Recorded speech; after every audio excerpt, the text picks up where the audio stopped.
début, on a un peu de... Mais j'aime bien le son de la mousse.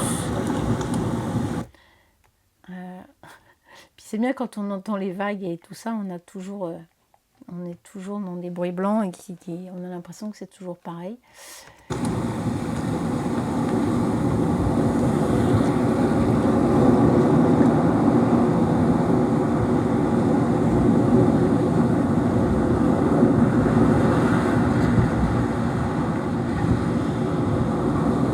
C'est-à-dire que là, il y a le son des rouleaux, quoi, en permanence. C'est-à-dire qu'il y a le vent et s'ajoute le son des vagues. Je dis les rouleaux parce que c'était quand même des grosses vagues. Ce qui fait que de prendre des détails à l'intérieur de ça, parce que comme je disais, j'aimais bien le son un peu de... Quand on est plus sur le sable et que la mer s'approche et se retire. Ça scintille, quoi. Et... Là, on entend un peu. Mais donc après, des fois, je peux m'amuser, par exemple, à sélectionner et puis après à...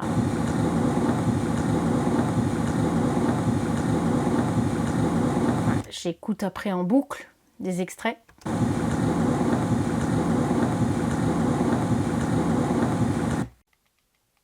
Enfin, je peux m'éloigner complètement de la mer et de l'idée qu'on est sur un paysage, hein. Ça peut être d'utiliser des matériaux et de ne pas être dans un objectif de restituer un paysage complètement. Par exemple, si j'ai ce fichier-là, j'ai 4 minutes. 4 minutes, c'est immense en musique. Donc il se passe plein de choses. Donc du coup, peut-être ça, là, par exemple.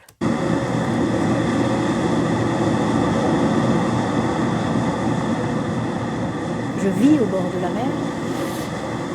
Je vais souvent écouter la mer. Des fois, j'écoute la mer, c'est pas pour l'enregistrer, c'est justement aussi pour m'en inspirer. C'est peut-être un geste.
Si tu veux, il y a Suite Marine, qui répondait à un souhait profond de travailler et de rencontrer des personnes qui travaillaient sur des cargos, des tankers, des pétroliers, parce que c'était le métier de mon grand-père. Mes premiers témoignages ont été ceux de ma grand-mère. Pendant une dizaine d'années, cargos ou les pétroliers, enfin les cargos, les pétroliers, les marines marchands, et il y a aussi les navires à passagers. Nettoyeurs greciens. Qui était très contente de raconter tous les moments en fait où elle a navigué auprès de son mari. Sachant qu'à l'époque, les femmes pouvaient naviguer. Enfin, je veux dire, c'était pas genre juste une escale. Ça lui est arrivé de rester 3 mois en mer avec son mari. J'ai habité Dunkerque avec Fabiola. J'ai rencontré des marins et c'était assez surprenant parce que parfois, c'est comme s'il se dégageait un peu, on dit un peu une mélancolie de la mer dans les propos que j'ai recueillis.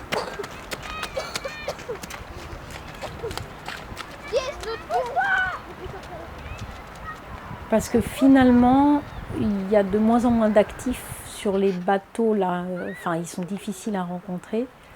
Et que ceux qu'on rencontre dans les ports, sauf un marin retraité à Dunkerque, il a fait toute sa vie, de ses 14 ans, à sa retraite. Et sinon, bah aujourd'hui, on rencontre pas mal de personnes en fait qui font ça 10, 15, 20 ans, et après qui arrêtent. Donc les personnes, ils m'ont parlé un peu avec nostalgie de leur travail. Ils disent je ne regrette rien. C'est un peu ça le mot qui est passé quoi, dans leur choix de vie et tout ça, parce que c'est quand même des métiers avec des contraintes très très fortes. Même un jeune marin que j'ai rencontré aujourd'hui, qui est professeur dans une école de marine marchande, voilà, il disait que même si aujourd'hui c'est beaucoup plus légiféré, le temps de passer en mer et sur la terre, il y a quand même un rythme de vie qui est assez exceptionnel. Souvent les ports maintenant marchands, ils sont plus dans les villes, donc les marins se promènent pas dans les villes. Et puis ça turbine, quoi. C'est un rythme effréné. Voilà. On entend les mots, les gens parler, mais on entend toujours aussi soit un paysage maritime, soit une musique instrumentale, soit des sons électroniques. Et parfois, on écoute plus la musique, la voix vient se fondre. On est porté par des timbres en fait, de paroles. En plus, les marins, là, ils avaient tous des voix très particulières. Pour la première fois, j'ai exploité justement des enregistrements de la mer. Mais la mer, l'océan, a toujours inspiré mon travail. Les créations, elles sont multiples. Parfois, je réponds plutôt à une nécessité. Il y a peut-être sans doute des rêveries de répondre, d'être dans une posture de contemplation et d'écoute. Mais il y a aussi des nécessités intérieures. La mer, c'est une façon de parler de la disparition et de la mort. Comme le va-et-vient des marées, on peut parler quand j'avais 20 ans, je parlais de ce Bernard l'ermite qui changeait de coquille. Comme Suite marine, qui était une nécessité pour moi de parler aussi, d'exploiter des enregistrements familiaux. C'est comme si j'avais une spécialité d'être en lien avec l'océan. C'est un sujet qui me parle, qui est intérieur et qui est là.